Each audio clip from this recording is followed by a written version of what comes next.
tey jour la ci innombrables jours yi Pastef di marquer l'histoire politique et sociale du Sénégal ndax nag Sénégal bi mu amee indépendance amoon na un parti unique wala ñuy wax parti unifié à partir de 1974 mu am parti bu bees bu ci tegu après ñu indi multipartisme limité après ñu indi multipartisme intégral tey Sénégal am na près de 400 partis politiques li xew fii tey musuñu gis parti buy lancé jaayum carte bu mel nii ci Sénégal loolu moom wax dëgg yàlla ñëpp gis nañ ko loolu nag li muy wane mooy Pastef demeure de façon incontestable la première force politique du pays parce que moo am majorité numérique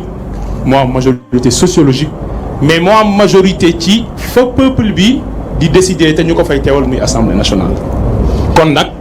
rien ne peut se faire dans ce pays sans Pastef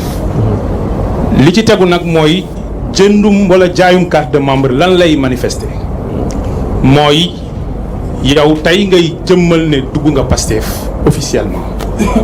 te ñëpp xam nañ ne sénégalais yi ànd ak Pastef ay millions wi nañ waaye ñu ne ñun suñu cible mooy 1 million de militants mooy li président Ousmane Sonko jox comme cible te cible boobu mooy lan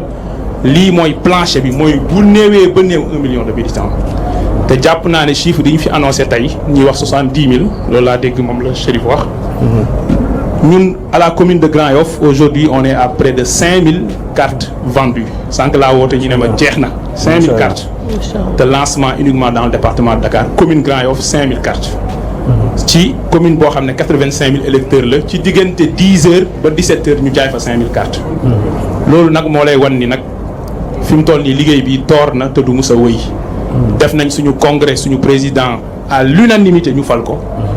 li ci rôle jeunesse bi mooy mu xam ne moom moo war a nekk au cœur du projet te démb le président El Malick Ndiaye wax ko ci réunion bu ñu amoon ak Pastef bi kat mooy yéen ay faire de lance su parti bi kon muy jaayum bracelet yi muy jaayum carte de membre yi muy opération de massification yi muy tournée président au parti bi la JPS doit être au cœur de tout ce qui se fait mooy lan occuper ce rôle d'avant-garde taxaw ci kanam xàll yoon bi ànd ak le président Ousmane Sonko pour jox ko réew mi en 2029. merci am na solo surtout dinañ taxaw Grand Yoff boobu bi nga xamante ni moom nga tudd léegi bu dee tey en quelques heures la ñu jaay 5000 cartes te yow sa bopp xam nga ni bëri na ñoo xamante ni tey ñëwuñu sur place pour jënd carte waaye activer nañ ay cartes à partir des cartes digitales yi nga xamante ni moom la ñu mettre en place tey ban taxawaay nga jàpp ne tey JPS war na ko am au niveau national dans la dynamique de massification autour de l'animation même concernant ces cartes de membres. C'est extrêmement important li jiitu mooy jàppale waa communication bu parti bi ci sensibilisation à la base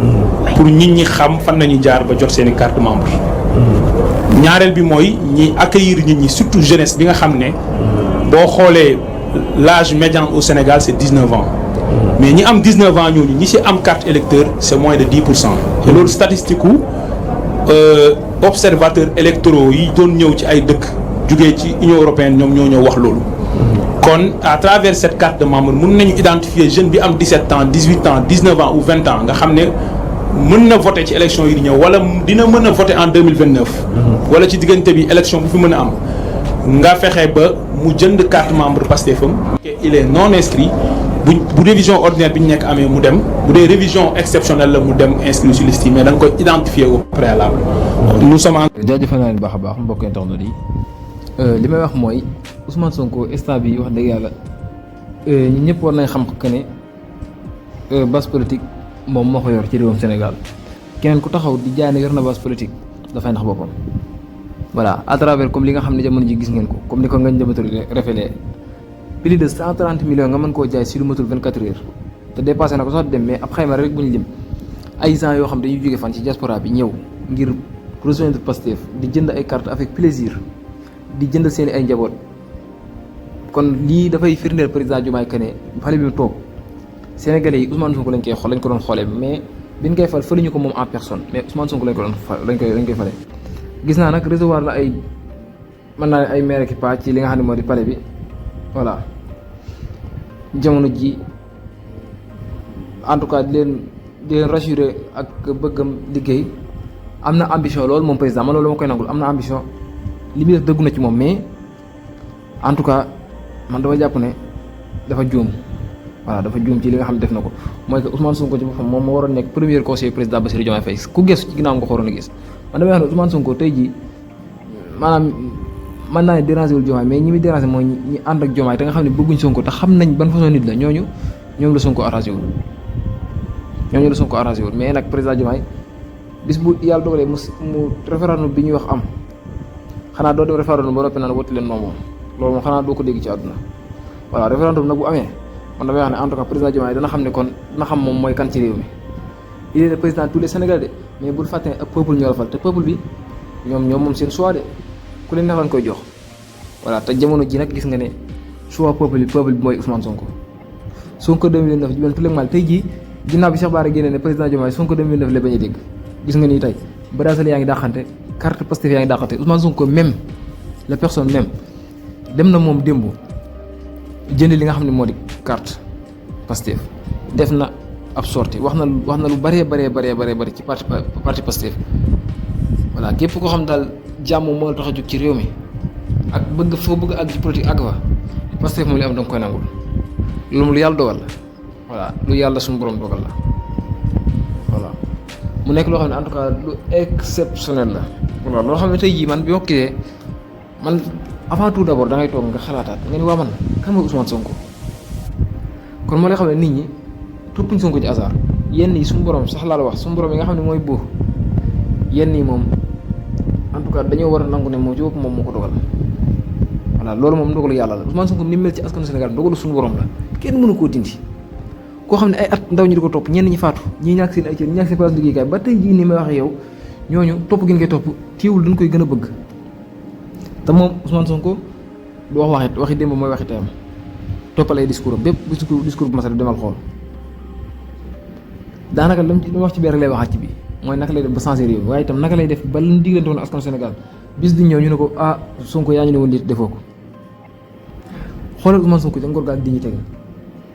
mu ne bëgguma kat ñu dem ba ci biir ñu ne yaa waxoon lii defatoo comme ni président Diomaye def bari lu rassuré woon Sénégalais yi au début jamono bi nekk ci opposition bi tey jii loolu lépp daf lu si bari war daf ko bëgg a taxanteeg ne bokk na si nekk président ba noppi may nekk parti politique gars yi nañ waxtaan tey bu ma nekkee président de la république nekk jiite parti politique est-ce que su ma génnoon tey def déclaration wax di ngeen xam kan laay waxal doo ko xam ndax ñaari cër laa boole te man nag dama war a tëddee njaaxaanaay de mooy que dama war a tëddee njaaxaanaay su ma waxee peuple sénégalais bi yëpp xam ne ñoom laay waxal ñoom ndax maa leen boole njabooti mais su ma jiitee parti wala coalition ba noppi génn def déclaration wax ji ñenn ñi mën nañ ci gis seen bopp jàpp ne kii kat waa coalition lay waxal ñenn ñi ne ah bu war yu mi lay waxal doo xam fan laay waxee voilà kon li ñuy wax mooy président warul nekk président ba noppi di jiite parti politique dafa war a en tout cas dafa war a neutre voilà boole ñëpp njaboote ñëpp dara ne warul nekk yitteem lu dul projet bi ak dig bi ak liggéey bi voilà léegi nag président Diomaye mi nga xam ne moo rassuré woon Sénégal yi loolu au début moom moo taxaw ne loolu du ko def dafay créer sa propre parti politique voilà mu nekk loo xam ne en tout cas c'est une grosse décision boo xam ne Sénégalais am nañ beneen bi nga xam ne moo ëpp importance mooy déclaration de patrimoine bu la mooy déclaration de patrimoine président bi kat buy dugg ci palais bi dafa war a bind ab këyit jébaloo conseil constitutionnel li mu am li nga xam ne am na ko ci alal ñoom bu ñu koy rendre public ñu rendre ko public mais président nangu na buy dugg mu def waaye buy génn nangu def déclaration de patrimoine sama gars yi loolu lan lay niru yow booy dugg nangu ngaa def déclaration de patrimoine Sénégal yëpp xam fan nga féete ak lan nga am léegi booy génn nanguwoo ko loolu lan la ñuy wan xanaa kon loolu dugg ci jubal jubbanti gi soo ko doon woote ak moom président Diomaye ci boppam la personne même nga xam ne moom doon na woote jubal jubbanti ci réew mi sàcc alal géeg yëpp moom pare woon na ne bu ngeen fekkee man bu ngeen bëggee président bu leen dugal mukk fal leen ma maay dàq sàcc yi te tey yaa ngi def defin woo xam ne lii nga bëgg a def bu àggee daanaka mën naa ne moom la war a wax c'est diamétralement opposé mooy que boo def mooy que ñun li ëpp importance booy dugg sax garaawul mais booy génn moom il est obligatoirement nga def déclaration de patrimoine bu fekkee yow ci njub rek nga nekk laa wax de ak jubal yor réew mi normal ci anam yéen ko bëggee di nga def déclaration de patrimoine joxe sa patrimoine te loolu nag la Sénégal yi xaar voilà te gëm naa nag assemblée dina ko voté mu nekk loo xam ne doy na war beneen bi itam président bu démissionné amul droit jékki-jékki génn réew lu dul délai ban ko appal dafa jot soit dañ koy audit wala soit loolu man jàpp naa ne képp ku tegu ci yoonu jub loolu lépp doo ko bañ